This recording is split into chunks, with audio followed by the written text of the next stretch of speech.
안녕하세요. 저는 2024년 소방공무원 공채 합격생 이상윤이라고 합니다.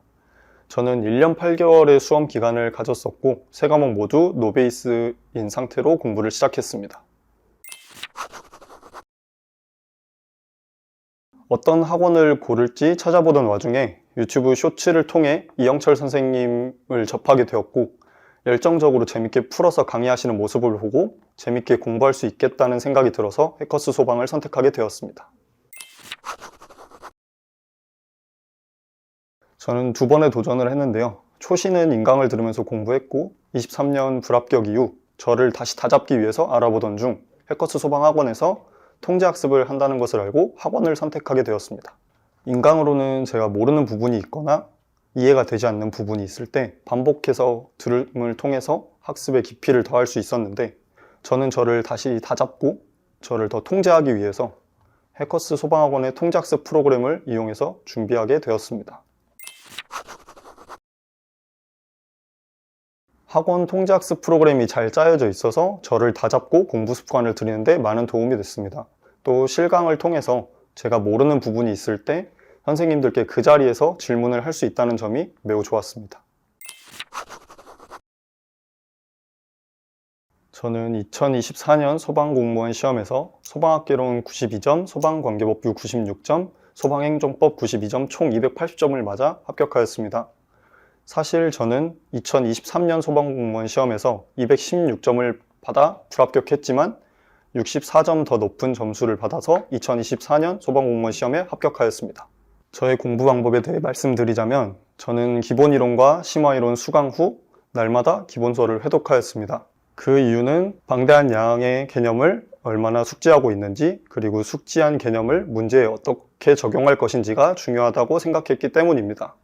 이러한 공부 방법을 통해 가장 어려웠던 과목인 소방관계법규를 제가 가장 쌩쌩했던 오전에 공부하고, 점심 이후에는 행정법을 공부하였고, 저녁에는 제가 가장 자신 있던 과목인 소방학개론을 공부하여 하루를 마무리했습니다.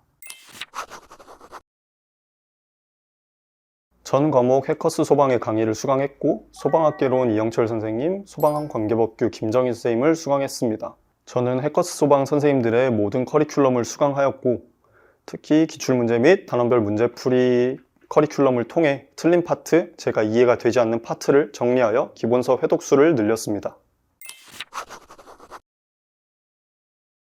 소방학개론 이영철 선생님의 OX 문제풀이를 통해서 개념 요약 및 문제풀이를 통해 어려워했던 재난관리 기본법 파트에 대해서 공부를 꼼꼼히 할 수 있었습니다. 소방관계 법규의 경우 김정희 선생님의 3단 법령집을 통한 요약 강의가 많은 도움이 되었습니다. 소방관계 법규는 처음 보면 거부감이 느껴지고 어떻게 공부해야 될지 감이 오지 않는데, 3단 법령집을 통해 법조문, 시행령, 시행규칙을 한눈에 보면서 법조문에 익숙해짐으로써 방대한 양의 소방관계 법규를 공부하는 데 많은 도움이 되었습니다. 저는 해커스 소방에서 시행한 모의고사를 모두 응시하였습니다. 모의고사를 통해 제가 아직 이해가 덜 된 부분이나 헷갈리는 부분을 파악할 수 있었고, 고난도 문제들을 대비해 실전에서도 도움이 되었다고 생각합니다. 또한 저는 두 번째 모의고사에서 공채 1등을 해서 성적 우수자 장학 혜택인 10만원 상품권도 받았습니다. 문제풀이와 오답노트를 통한 기본서 회독입니다. 문제풀이를 통해서 제가 알고 있는 개념과 모르고 있는 개념을 정확하게 구분했고, 이를 기본서에 정리하여 회독수를 늘렸습니다. 이것이 저를 합격으로 이끌어 주었다고 생각합니다. 방대한 양의 지식을 단기간에 학습하기는 어렵기 때문에 꾸준한 기본서 회독이 제 필살기입니다. 저는 가산점과 검정제를 모두 시험 공부를 시작한 초창기에 취득했습니다. 한국사 능력 검정 시험의 경우 2주 동안 모든 파트를 수기로 필기노트를 작성해가며 흐름을 익혀 공부하여 취득하였고, 지텔프의 경우 매일 듣기 문제를 풀며 듣는 것에 익숙해지고자 노력하였고, 단어를 매일 분량을 정해 외우면서 공부했습니다. 그리고 가장 어려워했던 문법 파트의 경우 강의를 들으며 개념을 이해하고 숙지한 후 문제를 풀어 오답노트를 정리하면서 공부하여 취득했습니다. 한국어 능력 검정 시험의 경우 한 달간 지텔프와 동일한 방법으로 공부하며 가산점 5점을 취득할 수 있었습니다. 저는 평소와 똑같은 공부 루틴을 유지했습니다.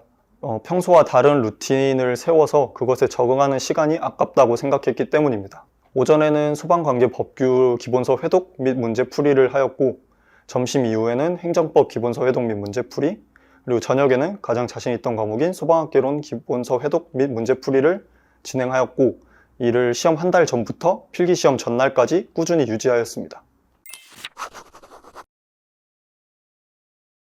저는 필기시험 전날에는 낮에는 헷갈리는 파트를 위주로 기본서 회독을 진행하였고, 밤에는 최대한 일찍 잠에 들려고 노력했던 것 같습니다. 평소에 꾸준히 해온 것을 믿고 긴장감을 낮추자는 생각을 많이 했던 것 같습니다. 해커스 소방학원에서 달마다 시행하는 시험이나 모의고사에서 좋지 않은 점수가 나왔을 때 그 기분을 이겨내는 것이 가장 어려웠습니다. 좋지 않은 점수를 받은 날은 공부에 집중을 하기 어려웠고, 그럴 때 계속 붙잡고 공부를 하기보다는 일찍 들어가서 쉬고 다음 날부터 저를 다시 붙잡아 공부를 하고자 하였습니다.